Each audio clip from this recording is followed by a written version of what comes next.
আজকের ভিডিওতে আপনাদের সামনে তুলে ধরতে চলেছি তুরস্কে ঘটে যাওয়া ভূমিকম্পের কিছু স্থান ও তুরস্কের ভূমিকম্প কিয়ামতের আলামত কিনা। সেই সাথে আরো জানতে পারবেন ভূমিকম্প কেন হয়, ভূমিকম্প হলে মুসলমানদের করণীয় কি।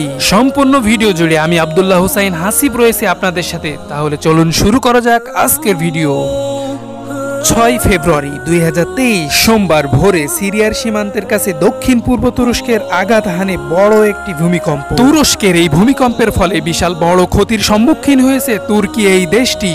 চলুন এবার আপনাদেরকে বোঝানোর চেষ্টা করি ইসলামের দৃষ্টিতে ভূমিকম্প কেন হয় সেই বিষয়ে। ভূমিকম্প হলো মহান আল্লাহ তাআলার নিদর্শন। মহান আল্লাহ তাআলা তার বিভিন্ন নিদর্শনের মাধ্যমে মানুষকে সতর্ক করে থাকেন, মানুষের অবাধ্যতার পরিমাণ স্মরণ করিয়ে দিয়ে সৎপথে ফিরে আসার আহ্বান জানান। এই সম্পর্কে মহান আল্লাহ তাআলা পবিত্র কোরআনে বলেন, আমি ভয় দেখানোর জন্যই নিদর্শনগুলো পাঠাই। সূরা বনী ইসরাঈল আয়াত 59। মানুষের গুনাহ, অনাচার, পাপাচার, প্রকৃতির প্রতি অবিচার ইত্যাদির কারণে আল্লাহ তাআলা মানুষকে বিভিন্ন দুর্যোগের মুখোমুখি করেন। পবিত্র কোরআনে আল্লাহ তাআলা বলেন, যে বিপদ আপদই তোমাদের উপরে আসুক না কেন তা তোমাদের নিজের হাতের কামাই, আর আল্লাহ তাআলা তোমাদের অনেক গুনাহ ক্ষমা করে দেন। চলুন এবার বোঝার চেষ্টা করি তুরস্কের ভূমিকম্প কি কিয়ামতের আলামত কিনা। কিয়ামতের আগে ভূমিকম্প বেড়ে যাবে বলে ভবিষ্যৎবাণী করেছেন মহানবী সাল্লাল্লাহু আলাইহি ওয়াসাল্লাম। ইবনু হাওয়ালা রাদিয়াল্লাহু তাআলা আনহু বলেন, রাসূল সাল্লাল্লাহু আলাইহি ওয়াসাল্লাম আমার মাথার তালুতে হাত রেখে বলেন, হে ইবনু হাওয়ালা,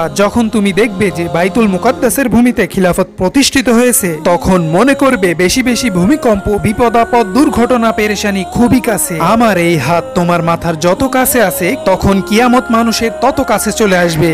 তাহলে চলুন এবার জানা যাক ভূমিকম্প হলে মুসলিম হিসেবে আমাদের করণীয় কি। ভূমিকম্প যেহেতু মহান আল্লাহ তাআলার অসীম শক্তির বহিঃপ্রকাশ ও আমাদের অবাধ্যতার কারণে হয়ে থাকে, তাই একজন মুসলিম হিসেবে আমাদের করণীয় হলো মহান আল্লাহ তাআলার কাছে ক্ষমা চাওয়া এবং সকল প্রকার গুনাহ, অনাচার, পাপাচার, প্রকৃতির প্রতি অবিচার এই সমস্ত কাজ থেকে আমাদের বিরত থাকতে হবে। অতীতে মহান আল্লাহ তাআলা অবাধ্যতার সাজা হিসেবে ভূমিকম্প দিয়ে কয়েকটি জাতিকে পুরোপুরি ধ্বংস করে দিয়েছেন। হযরত সালেহ আলাইহিস সালামের সামুদ জাতি, শুআয়ব আলাইহিস সালামের জাতি এবং কওমে লূত ভূমিকম্পের মাধ্যমে ধ্বংস করা হয়েছে। তবে আমরা আসলেই ভাগ্যবান যে মহানবী সাল্লাল্লাহু আলাইহি ওয়াসাল্লামের উম্মত হতে পেরেছি, কারণ মহানবী সাল্লাল্লাহু আলাইহি ওয়াসাল্লামের বিশেষ দোয়ার কারণে তার উম্মতকে পুরোপুরি ধ্বংস না করার অঙ্গীকার করেছেন মহান আল্লাহ তাআলা। তুরস্কের ভূমিকম্পের মাধ্যমে মহান আল্লাহ তাআলা আমাদের শিক্ষা দিচ্ছেন আল্লাহ তাআলাই মহান, তিনি সমস্ত ক্ষমতার মালিক, তিনি চাইলে সবই করতে পারেন। তার ক্ষমতার ধরন সম্পর্কে মানুষের কোনো জ্ঞানই নেই। তুরস্কের বিশাল ভূমিকম্পের মাধ্যমে ক্ষতিগ্রস্ত